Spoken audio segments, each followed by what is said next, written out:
This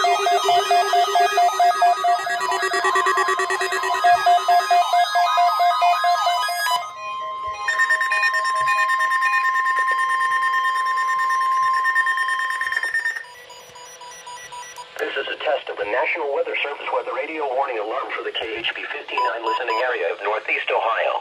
During potentially dangerous weather situations, specially built receivers are automatically activated to warn of the impending hazard. Tests of these receivers are normally conducted by the National Weather Service every Wednesday between 11 a.m. and noon, when there is a threat of or existing